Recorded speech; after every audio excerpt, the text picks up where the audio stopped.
Olá pessoal, o que vem a ser um blackout? Todos nós sabemos, é a perda do fornecimento da energia elétrica e ele pode ter diferentes proporções.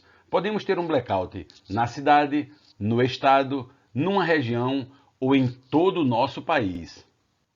O blackout ele é um evento completamente indesejado, porque ele traz grandes impactos na vida social, na economia e na segurança, mas é um evento de baixa probabilidade. Podemos ter, por exemplo, um blackout no estado do Acre, ou então no Paraná, ou ainda numa região, como na região Nordeste.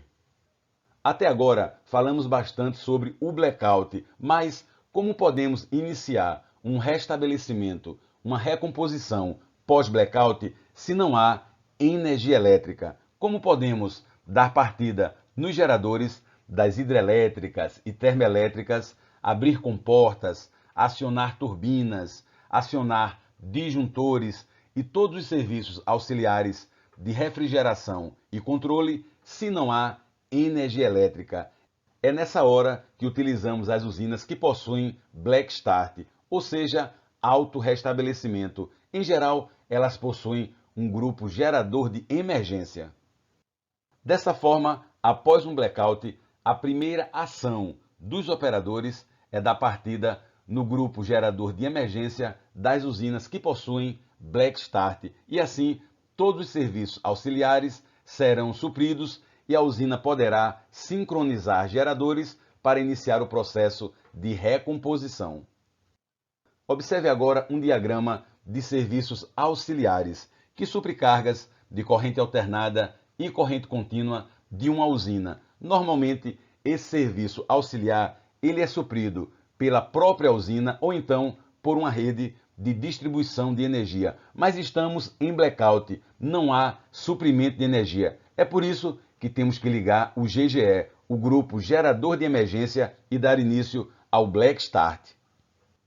Vamos agora a um exemplo prático, um blackout na área geoelétrica Nordeste. E os princípios que veremos nesse vídeo se aplicam a todas as outras regiões de nosso país. Observe, nesse processo de recomposição, após o Black Start, temos que iniciar corredores de recomposição. Por exemplo, o estado do Piauí inicia com a usina de Sobradinho, o sul da Bahia com a usina de Itapebi, os estados de Alagoas, Pernambuco e Paraíba pelo corredor da área Xingó e os estados da Bahia e Sergipe pela usina de Paulo Afonso IV. E por fim, os estados do Ceará e Rio Grande do Norte pela usina de Luiz Gonzaga. Isso é o que chamamos de recomposição fluente.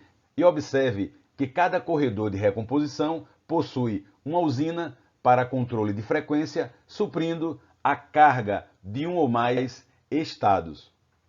Nessa fase fluente da recomposição, temos que ter cuidado com o excesso de tomada de carga. Não pode se ligando cargas a torto e a direito, porque pode provocar subfrequência, sobrecargas ou ainda subtensão. E para que isso não ocorra, as equipes de operação de sistema elétrico devem garantir disponibilidade de geração, supervisionar carregamento das linhas de transmissão e também transformadores e garantir um suporte de potência reativa.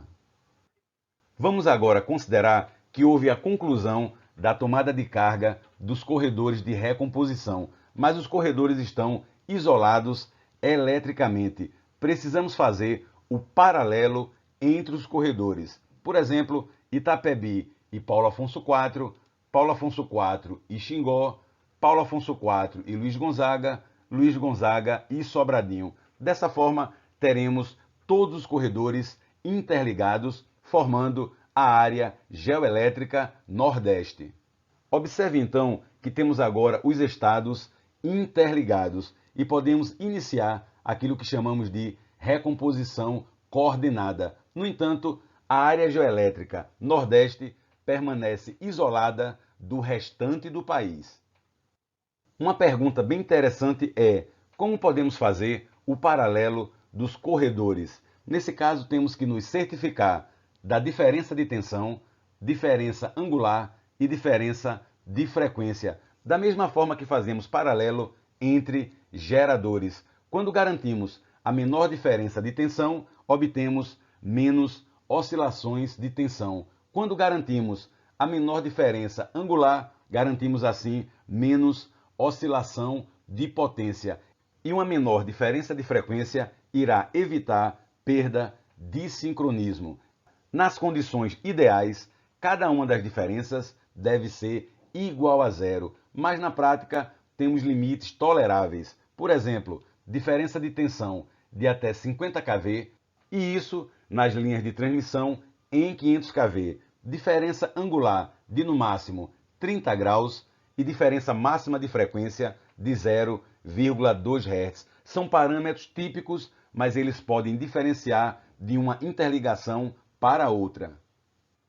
Observe agora que temos o Brasil ainda desinterligado da região Nordeste. Precisamos interligar a área geoelétrica Nordeste com as áreas Norte, Centro-Oeste, Sudeste e Sul.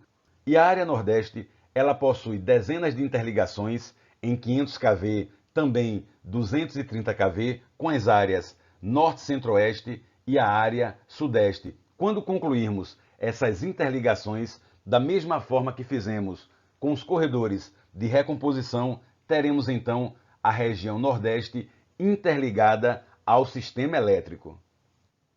E para que todo esse processo da recomposição pós-blackout seja um sucesso, precisamos de 4 atores: o ONS, o Operador Nacional do Sistema Elétrico, e dos agentes de geração, transmissão e distribuição de energia elétrica. É uma equipe que trabalha com compromisso e qualidade.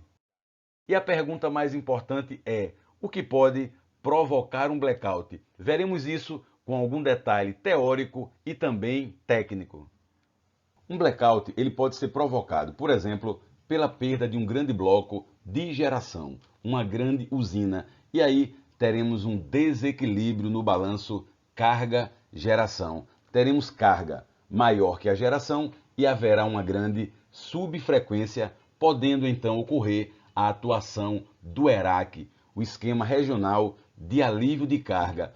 Dessa forma, quando o ERAC atua, ele desliga cargas, mas isso não é algo negativo. Temos então o restabelecimento do balanço carga-geração e as cargas, elas são cortadas para preservar o sistema que ficou. Ou seja, o objetivo do ERAC é cortar o dedo para que você não perca a mão. Uma outra causa para o blackout pode ser limite de estabilidade de tensão violado. Temos aqui um gráfico da tensão em função da potência transmitida. À medida que aumentamos a potência, o nível de tensão elétrica vai diminuindo. Dessa forma, temos estabelecida a curva PV. E no limite da curva, temos então o limite da estabilidade. No entanto, quando operamos além deste limite, temos uma região de instabilidade e poderá haver colapso com possível blackout. Uma outra razão é a violação do limite de estabilidade angular. Imagine duas subestações interligadas por uma linha de transmissão, subestação 1 e subestação 2, e temos um fluxo de potência ativa P entre as subestações. Esse fluxo de potência ele é proporcional ao seno do ângulo de carga, o ângulo delta. E temos aqui o gráfico da potência transmitida em função do valor de delta. Observe que quando o ângulo de carga vale 0, não temos potência transmitida, mas no valor 90 graus, o seno ele é máximo, temos então a potência máxima transmitida. E observe a região de estabilidade e de instabilidade, ou seja, quando esse ângulo de carga em regime permanente ultrapassa 90 graus, temos então uma instabilidade que pode provocar desligamentos e até o blackout. Uma outra razão para desligamentos são as oscilações não amortecidas de frequência. Observe em azul duas oscilações amortecidas. Surgiu a oscilação de frequência, mas ela vai diminuindo até que ela se encerra. Existe aí um amortecimento. Quando há uma oscilação não amortecida, temos que essa oscilação ela aumenta cada vez mais e pode provocar perda de sincronismo e desligamento de geradores, usinas e até o blackout. E em último lugar, em relação ao blackout, temos desligamentos múltiplos de linha de transmissão. Imagine esse sistema com 4 linhas de transmissão abastecendo uma cidade. E esse sistema ele suporta o desligamento simultâneo de apenas 2 linhas de transmissão. É o critério de confiabilidade chamado N-2. Se houvesse a possibilidade de perder 3 linhas simultâneas, seria N-3. Mas agora imagine que há um desligamento simultâneo, por algum motivo, de 3 linhas. Nesse caso, haverá sobrecarga na linha remanescente e perderemos toda a cidade. Teremos o blackout. Valeu, pessoal! Um forte abraço e bons estudos!